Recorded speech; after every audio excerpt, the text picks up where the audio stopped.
Every single day, your mind hands you instructions. Sometimes it says, get up, do the work. Other times it whispers, rest a little longer. Tomorrow is soon enough. One voice pushes you ahead, the other pulls you back. And the shape of your life is decided by which one you listen to, over and over, in 10,000 small moments that nobody else ever sees. Almost everyone wants the same things: a brighter future, better health, financial freedom, new opportunities, a sense that their life is actually going somewhere.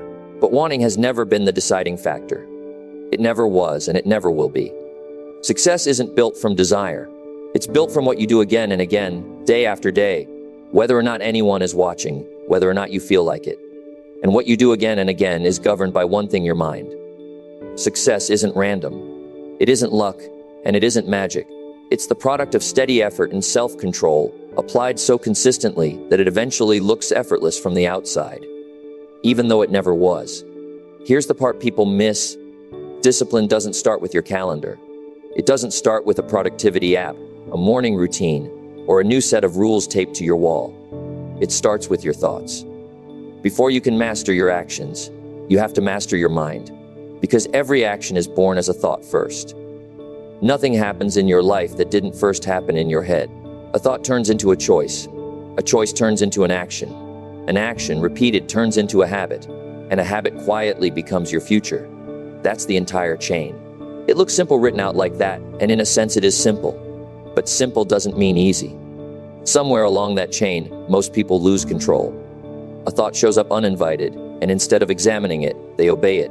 An excuse arrives dressed up as a reasonable explanation, and instead of challenging it, they accept it. And piece by piece, without ever making one dramatic decision to fail, they build a life they didn't actually choose. That's why training your mind matters more than almost anything else you could focus on.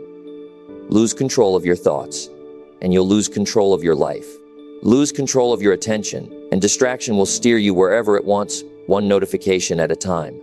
Let excuses win often enough, and they'll eventually bury your dreams so completely that you forget you ever had them. Think about how much potential goes to waste in the world. Not because people lack talent, not because they lack ideas, not because opportunity never showed up. It goes to waste because people lose the quiet war happening inside their own heads. The fight against procrastination, against fear, against doubt, against comfort. These aren't dramatic battles fought once and won forever. They're fought in silence over and over, in moments so small they barely register. The extra 15 minutes in bed, the scroll instead of the start, the "I'll figure it out later." That never actually gets figured out. And comfort is the sneakiest opponent of all. It doesn't shout, it murmurs.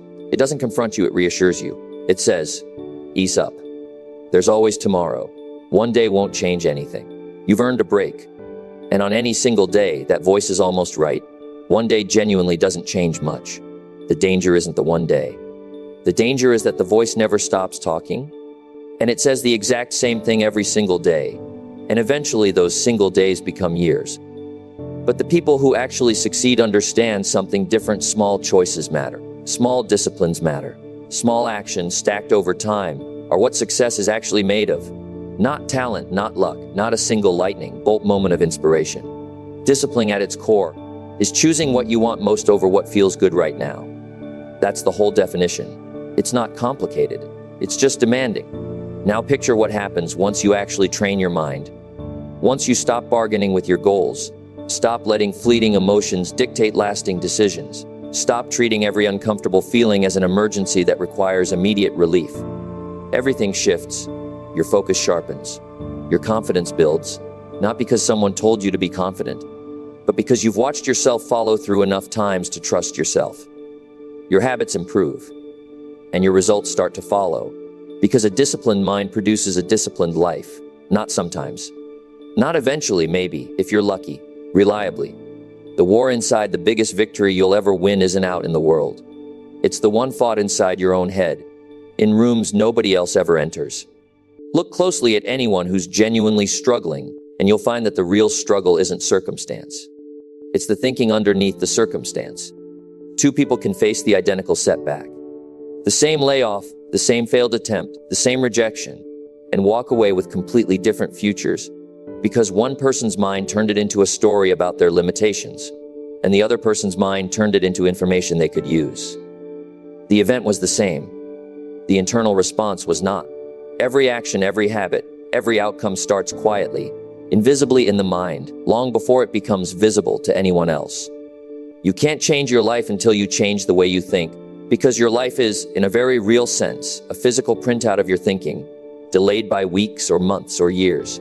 Inside each of us, a battle runs on repeat: discipline against distraction, focus against fear, growth against comfort. Every single day, one side wins.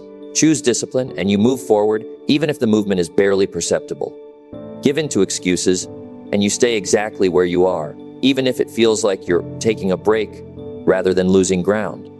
There's no neutral ground here, no pause button on the scoreboard. Either you're training your mind or your mind is training you. Those are the only two options, and most people don't even realize which one is happening to them. Most people assume the problem is external. Their job, their circumstances, their luck, the people around them, the economy, the timing. And to be fair, external circumstances are real. Nobody is claiming otherwise. But the real problem, the one that actually determines the outcome, is internal. It's how they interpret those things, what they choose to do about them, and whether they let the circumstance become an identity. Change your thinking and you change your direction. Not because the world magically becomes easier, but because you become someone capable of moving through a hard world without being stopped by it. Think of your mind as the leader of your life. A weak leader creates a weak life. A confused leader creates chaos, because confusion at the top trickles down into every decision beneath it. An undisciplined leader creates instability, because nothing built on top of an undisciplined foundation ever holds its shape for long. So the first job isn't fixing the world. It's mastering yourself. Everything else is downstream of that. Here's how deep it runs. Every thought you entertain becomes a suggestion. Every suggestion you accept becomes a belief. Every belief you repeat becomes a habit. And every habit shapes your future. Left unguarded, your mind will accept almost anything. Doubt, fear, excuses, negativity. And repeated often enough, those thoughts start to feel true even when they aren't. This is one of the strangest and most important facts about the human mind. Repetition feels like evidence. Say something to yourself enough times, and it stops feeling like an opinion and starts feeling like a fact, even if it was never true to begin with. You can't control every thought that shows up uninvited. Nobody can. Thoughts arrive on their own schedule, often at the worst possible moments. But you can control which ones you let stay, which ones you feed with attention, and which ones you starve by simply refusing to engage. That's where real discipline begins, not just in action, but in mental filtering. Refusing weak thoughts a permanent seat, refusing recycled excuses a fresh hearing every time they show up wearing a new disguise. Refusing self-imposed limits the final word. Because whatever you allow inside your head eventually shows up in your life, in your posture, in your decisions, in the opportunities you take, and the ones you quietly let pass by. Someone who has genuinely mastered their mind doesn't crumble under pressure. That doesn't mean they feel nothing. They feel plenty. It means the feeling doesn't get the final vote. They don't quit when things get hard, even though the thought of quitting shows up, just like it does for everyone else. They don't obey every negative thought that crosses their mind, because they've learned the difference between a thought and an instruction. They answer with discipline, clarity, and control, and slowly, almost invisibly at first, their life transforms. Not because the world changed, because they did. Building the system, let's be honest about something. Most self-improvement content dances around. Most people aren't failing from ignorance. They already know what to do. They know they should exercise, should save money, should start the project, should have the difficult conversation. Nobody genuinely needs a new secret technique. They just can't get themselves to do it consistently. They delay. They overthink. They wait for the right moment, which is a phrase that sounds reasonable but almost never arrives, because there is no such thing as a moment perfectly free of resistance. An undisciplined mind is a factory for excuses, and it never runs out of raw material. It's too hard. I'm too tired. I'll start tomorrow. Just this once won't matter. Each excuse, taken individually, sounds almost defensible. That's what makes them dangerous. They're not obviously wrong. They're quietly wrong. And slowly, tomorrow becomes next week. Next week becomes next month. Next month becomes next year, and nothing changes. Not because life stopped them, not because some external force blocked the path, but because their mind was never trained to override the whisper of comfort. So how do you actually discipline your mind? Not in theory, but in practice. On an ordinary Tuesday when nobody is watching and nothing is on fire, start by taking control of your thoughts. Not every thought deserves your attention. Not every idea deserves action. Not every feeling deserves obedience. This is worth sitting with, because most people were never taught it. We tend to assume that if a thought arrives, it must mean something, and if a feeling shows up, it must be acted on. But some thoughts need to be ignored entirely. Some need to be replaced with something more useful. Some need to be directly challenged and cross-examined before they're allowed anywhere near a decision. Because if you follow every thought that shows up in your head, you will lose your direction entirely. Not eventually, but immediately. Because your mind generates far more thoughts than any single life could act on. Successful people don't obey every impulse or chase every emotion. They choose. They decide, they control, not in a cold, robotic way, but in the way a skilled driver controls a car, aware of every input, but never letting a single bump in the road decide the destination. That's discipline in practice. Choosing what you want most over what you want right now. And discipline isn't forged in big dramatic moments. It's tempting to imagine discipline as something that shows up during crisis. The emergency, the deadline, the moment everything is on the line. But real discipline is built in the small, unremarkable ones. Getting up and working anyway on a morning that feels exactly like every other morning. Studying when you don't feel like it, and nobody would notice if you didn't. Pushing forward when motivation has completely run dry, and there's no applause waiting on the other side. Every small decision trains your mind toward either strength or weakness. There's no neutral option, no decision that doesn't count. Give in to an excuse, and you reinforce it, making the next excuse a little easier to accept. Push through one, and you weaken it, making the next act of discipline a little more natural. Over time, repetition shapes the mind the way water shapes stone, not through force but through persistence. You don't need a perfect mind to begin. This is important because a lot of people wait for a feeling of readiness that simply never arrives. You need a willing mind. One that refuses to negotiate with its own goals, even when negotiation feels reasonable in the moment. Discipline was never about perfection, it's about direction. A disciplined mind doesn't always feel strong, but it chooses strength anyway. It doesn't always feel motivated, but it acts anyway. It doesn't always feel ready, but it starts anyway, because starting is very often the thing that produces readiness, not the other way around. Action is the antidote to doubt, not more thinking about the doubt, not more analysis of the doubt, but action taken directly through it. Every time you postpone what you know you should do, you weaken your mind a little, even if the task itself seems small. Every time you act despite the resistance, you strengthen it, even if the action itself seems small. That's the real mechanism of discipline. Forged in friction, not comfort. It is built the same way physical strength is built, through resistance applied consistently over time, not through the absence of resistance. Your future won't be determined by what you know.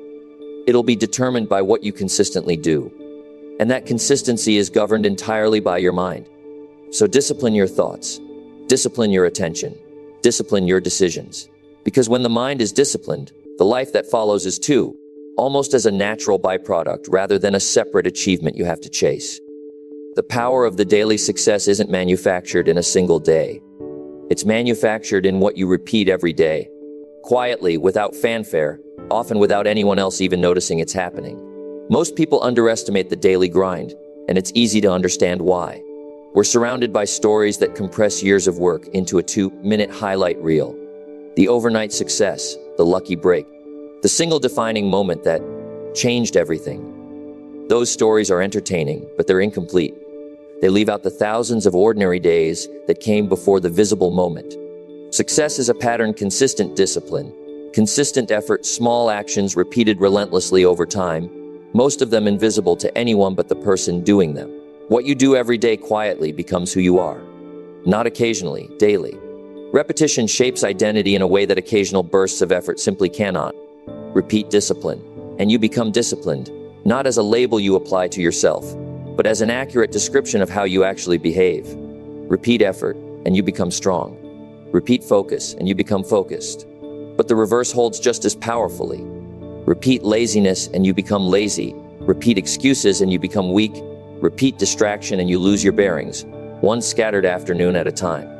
The people who succeed aren't always the most gifted, and this is one of the most freeing truths available to anyone willing to hear it. They're simply the most consistent. They show up when others don't feel like it. They work when others are waiting for motivation to arrive first. They continue when others quit, not because quitting never crosses their mind, but because they've trained themselves to keep moving anyway. Over time, that consistency compounds into an advantage that looks, from the outside, almost unfair. As if some people were simply given more. They weren't. They just kept going on the days everyone else stopped. Daily discipline lives in simple actions, not complicated ones. Waking up on time even when the bed is warm and the day ahead is uncertain. Learning something new even in small doses. Working steadily toward your goals in 15-minute increments if that's all you have. Sharpening your skills through unglamorous repetition. Protecting your priorities from the constant pull of other people's urgent requests. None of it looks impressive in the moment. None of it would make a good highlight reel. But repeated, it becomes powerful. Greatness isn't built through occasional intensity. It's built through boring, reliable consistency. Think of a seed. It doesn't become a tree overnight, and no amount of impatience speeds up the process. It grows slowly, quietly, day after day, unnoticed by almost everyone. Until one day its strength is undeniable and people start asking how it happened so fast. When in reality, it happened exactly on schedule, just out of view. Your life works the same way. You may not see results immediately, and that absence of visible results is exactly where most people give up, right before the compounding would have started to show. But every disciplined action is quietly building something inside you. Strength, skill, confidence, momentum, a version of yourself that didn't exist before. Eventually, the invisible becomes visible, and often all at once, in a way that looks sudden to everyone who wasn't paying attention to the years before it. Here's a truth people often miss, and it's worth repeating because it contradicts almost everything we're taught about ambition. You don't rise to meet your goals. You fall back on your systems. Goals describe a destination. Systems describe the daily behavior that either gets you there or doesn't. And your system is your daily discipline. A weak system produces weak results, no matter how ambitious the goal sitting on top of it. A strong system produces a strong future almost regardless of how modest the original goal was, because a strong system keeps improving itself. So ask yourself honestly, what are your daily habits actually building? Not what you intend them to build, not what you'd like them to build, but what they are, in fact, building right now, today, based on what you actually do rather than what you plan to do. Are they moving you closer to your goals, or quietly pulling you away while you tell yourself you'll course correct later? There's no standing still. Every day moves you in one direction or the other, even the days that feel uneventful. Choose consistency. Choose daily action. Success isn't created in bursts. It's created in habits, repeated long after the initial excitement has worn off. The trap of excuses: most people don't fail suddenly, in one dramatic collapse that everyone can point to and understand. They fail slowly, one small excuse at a time, so gradually that even the person living it often doesn't notice until years have passed. I'm too tired. I don't feel like it. I'll do it later. It's not the right time. Harmless sounding at first, even reasonable. The kind of thing anyone might say on any given day without a second thought. But repeated enough, they become a pattern, and that pattern becomes a life, quietly, without a single moment where the decision to fail was ever consciously made. Your life doesn't improve when your excuses get better, more sophisticated, more convincing. It improves when your discipline does. This distinction matters more than it sounds, because a lot of people spend years perfecting their excuses, building airtight justifications for why now still isn't the right time, instead of spending that same energy on the thing itself. Mental weakness isn't something you're born with. It's something you practice, the same way any skill is practiced. Except most people practice it by accident, without ever realizing that's what they're doing. Every time you give in to an excuse, you teach your mind a quiet lesson: this is acceptable. This is normal. This is who I am. And slowly, your potential gets buried beneath comfort, not through one large decision, but through thousands of small ones, each one seemingly too minor to matter on its own. Here's the thing though, successful people aren't immune to excuses. This is worth saying clearly, because the myth of the naturally disciplined person, who simply doesn't feel resistance, does real damage.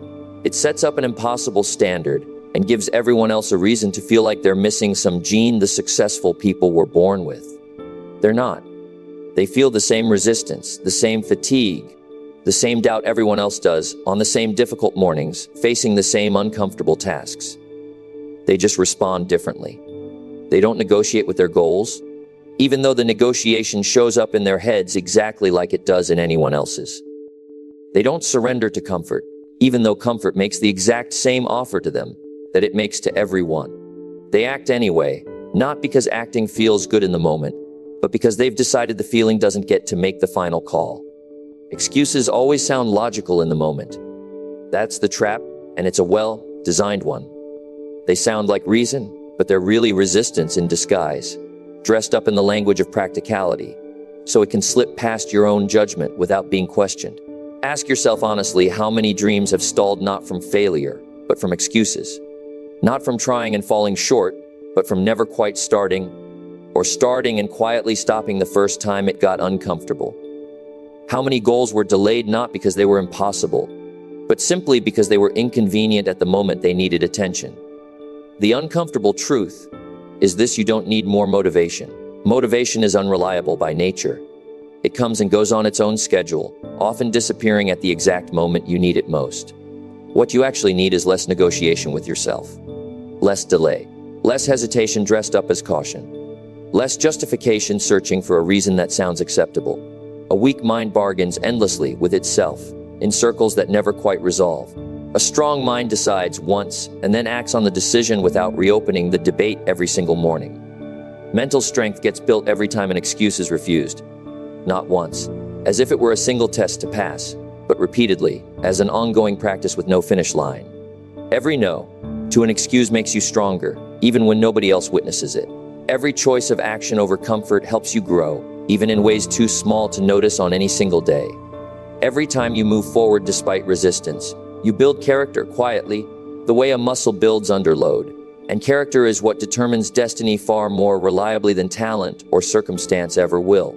Talent without discipline collapses under its own weight the first time things get difficult. Dreams without action simply fade, not through some dramatic ending, but through slow neglect. Your future self, the person you actually want to become, the life you actually want to build, the success you're actually working toward, isn't waiting for perfect conditions. It never was. Perfect conditions are a myth invented by the part of the mind that wants an excuse to wait.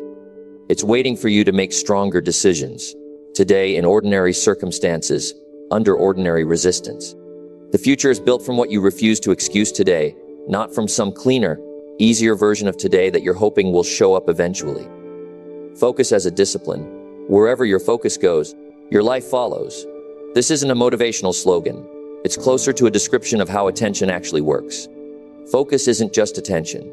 It's direction, it's power, it's life concentrated into a single point instead of scattered thin across everything competing for your notice.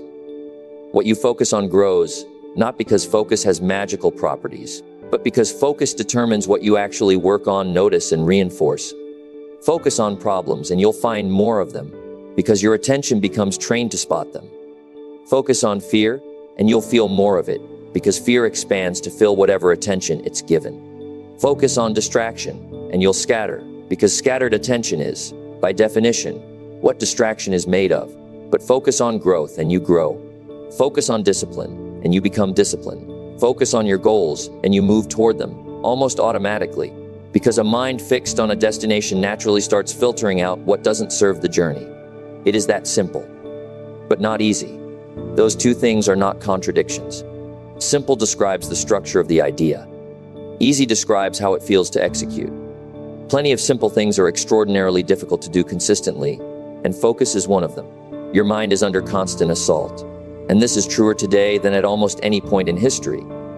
Not physically, but mentally. Through notifications competing for your eyes, noise competing for your ears, social comparison competing for your sense of adequacy, endless information competing for your certainty, constant interruption competing for your continuity of thought. Every distraction pulls you a little further from your future, one small increment at a time, so gradually that the pull rarely feels significant in any given moment. But progress requires something different from what distraction offers. Progress requires concentration, deep thinking, deep work, Deep commitment to a single thread long enough to actually follow it somewhere. Because scattered energy produces scattered results, no matter how much total energy is spent. The most successful people aren't necessarily doing more than everyone else in terms of sheer volume of activity. They're simply more focused than everyone else in terms of where that activity is aimed, while others jump from one thing to the next, chasing whatever feels urgent in the moment. They stay locked onto one direction, one goal, one purpose, for long enough that the effort has time to compound instead of resetting to zero every time attention shifts. The disciplined mind is fundamentally a focused mind. The two are close to inseparable. Focus isn't accidental. It's trained, protected, chosen deliberately over and over, especially in moments when something easier is competing for the same attention. Every day you decide, whether consciously or by default, what earns your attention, and what earns your attention earns your life. Because your life is largely made of whatever you paid attention to over enough repeated days. So if you give your attention to meaningless distractions, your life becomes small, not through any single catastrophic choice, but through the accumulated weight of 1,000 minor ones.